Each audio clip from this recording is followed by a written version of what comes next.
एक समय की बात है। एक गांव में पप्पू चाय वाला रहता है। पप्पू चाय बहुत अच्छी बनाता है, जिसके कारण लोग दूर दूर से चाय पीने के लिए आते थे। एक समय ऐसा आता है कि पप्पू बहुत बीमार हो जाता है। पप्पू की तबीयत इतनी खराब हो जाती है कि वह अब काम नहीं कर सकता था। अब हमारा क्या होगा? हमारे मकान का किराया 5,000 रुपये आता है। अगर हमने किराया नहीं दिया तो हमें घर से बाहर निकाल दिया जाएगा। मेरी तबीयत बहुत खराब है। मुझे नहीं लगता कि मैं जल्दी से ठीक हो पाऊंगा। अब पता नहीं हमारा क्या होगा। भगवान ही हमारी मदद कर सकता है। तभी पप्पू की बेटी माया वहां पर आ जाती है। पापा, आप चिंता मत करो, मैं मकान का किराया दे दूंगी। मैं आपकी जगह चाय बनाने चली जाऊंगी और दिन रात मेहनत करके मकान का किराया चुका दूंगी। लड़कियां घर का काम करते ही अच्छी लगती हैं। तुम्हें पता है कि चाय वाले ठेले पर किस किस तरह के लोग आते हैं? कहीं अकेली लड़की देखकर कहीं कुछ करना दे। अरे तुम टेंशन मत लो, मुझे मेरी बेटी माया पर पूरा विश्वास है। वो इस घर का किराया जरूर दे देगी। वो मेरी तरह मेहनती है। पप्पू को अपनी बेटी माया पर बहुत विश्वास था। फिर माया चाय के ठेले पर चली जाती है। हमारी बेटी अभी बहुत छोटी है, उसे इतना काम नहीं होगा। आपने उसे नहीं भेजना था, वो अभी इतनी बड़ी नहीं हुई है। अरे तुम टेंशन मत लो, माया ठेले का पूरा काम संभाल लेगी। तुम ऐसी बातें करके मुझे कमजोर मत करो। माया बहुत होशियार लड़की है। पप्पू व उसकी पत्नी सुमन माया के चाय के ठेले पर जाने के कारण लड़ते झगड़ते रहते हैं और माया काम करने के लिए चली जाती है। माया ठेले पर पहुंचकर चाय बनाने लगती है। अरे पी लो, माया के हाथ की बनी चाय पी लो। बहुत स्वादिष्ट मसालेदार चाय, एक बार पी के देखो, मसालेदार चाय। तभी एक आदमी चाय पीने के लिए आ जाता है। अरे चाय वाले पप्पू जी कहाँ गए? आज वह नहीं आए ठेले पर चाय बनाने के लिए। और तुम कौन हो? अरे मैं उन्हीं की बेटी माया हूँ, उनकी तबीयत खराब है। चलो कोई बात नहीं, तुम मेरे लिए एक मसालेदार चाय बना दो। हाँ, अभी आपके लिए एक स्वादिष्ट मसालेदार चाय बना देती हूँ। माया स्वादिष्ट चाय बनाकर उस आदमी को दे देती है और आदमी चाय पीकर कहता है, अरे माया, तुम तो अपने पापा से भी स्वादिष्ट और मसालेदार चाय बनाती हो। इतना कहकर वो आदमी चाय पीकर वाहन से चला जाता है। कुछ देर बाद दो आदमी चाय पीने के लिए आते हैं। अरे क्या बात है, आजकल पप्पू चाय वाले ने अपनी चाय ज्यादा बिके, इसलिए लड़कियों का चाय बनाने के लिए रखा है। अरे मैं पप्पू चाय वाले की बेटी हूँ, मेरा नाम माया है। उनकी तबीयत खराब है, इसलिए चाय बनाने के लिए आई हूँ। अरे क्या बात है, पप्पू चाय वाले की इतनी सुंदर बेटी है, हमें पता ही नहीं था। अरे तुम चाय पीने के लिए आए हो या मेरी तारीफ करने के लिए?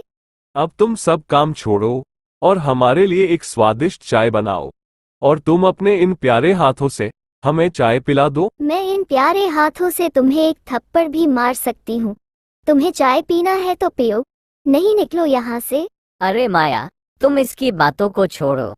तुम हमारे लिए एक स्वादिष्ट मसालेदार चाय बना दो, इसके लिए मैं आपसे माफी मांगता हूँ। ये तो ऐसे ही बातें करता रहता है।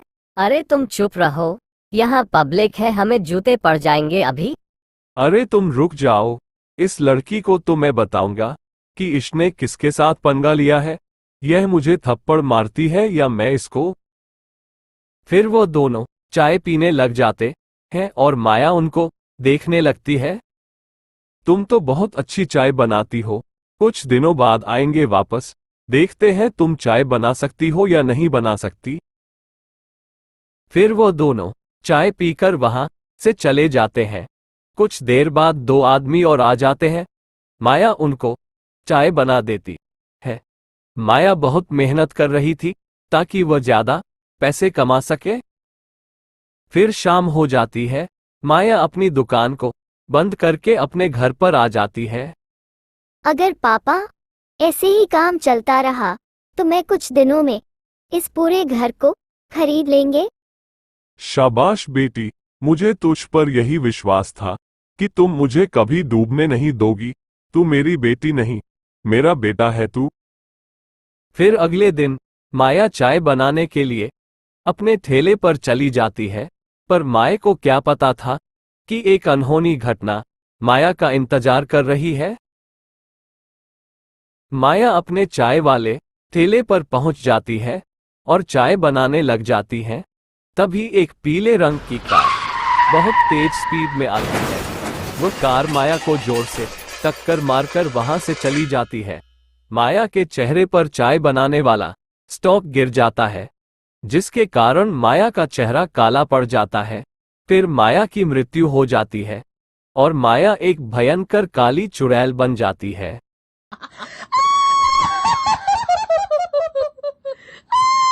तुम लोगों ने यह क्या किया? मेरे पापा की तबीयत खराब है, मैं ही उनका सहारा थी और तुमने मुझको मार डाला। मैं तुम लोगों को नहीं छोड़ूंगी, तुम्हें मार कर आऊंगी। माया की मृत्यु की बात घर वाले को पता चल गई। वो सब उदास थे। मैंने कहा था ना, माया को मत भेजो। वो अभी छोटी है, उसे भले बुरे की फर्क नहीं है। अब क्या करें? हमारी बेटी माया हमारे बीच नहीं रही। मुझे तेरी बात माननी चाहिए थी। मुझे माया को चाय बनाने के लिए नहीं भेजना था। अगर नहीं भेजता तो ये हादसा कभी नहीं होता। तभी माया की आत्मा अपने घर आ जाती है। वो अपने माँ बाप की बातें सुन रही थी, पर माया की आवाज को कोई नहीं सुन सकता। मम्मी पापा, आप टेंशन मत लो। जिन दरिंदों ने मुझे मारा है, मैं उन दोनों को नहीं छोड़ूंगी। मैं उन दोनों को मौत के घाट उतार के रहूंगी।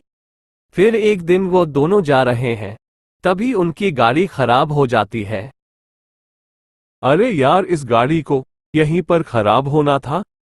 तभी वहां पर चुड़ैल माया आ जाती है और कहती है, तुम लोगों की वजह से ही मैं जलकर मरी हूं, इसलिए तुम लोगों की भी मैं जलाकर मारूंगी। फिर माया उसे आदमी को अपनी जादू से जलाकर मार देती है जो कार चला रहा था। तुम्हारा भी मुझे मारने में हाथ था, इसलिए तुझे भी जला दूं। मैंने तुम्हें नहीं मारा, तुम्हें उस रोहन ने मारा है। वो गाड़ी चला रहा था, मैं तो बस पीछे बैठा था। मैं तो तुम्हें एक शर्त पर छोड़ दूं। अगर तू मेरे पापा को एक बढ़िया सी दुकान बना के दे तो तुम्हें छोड़ दूंगी। मेरा वादा है, मैं तुम्हारे पापा को अच्छी सी दुकान खोल कर दे दूंगा। फिर उस लड़के ने पप्पू चाय वाले को एक अच्छी सी दुकान खोल कर देता है। उस चुड़ैल ने उस लड़के को नहीं मारा।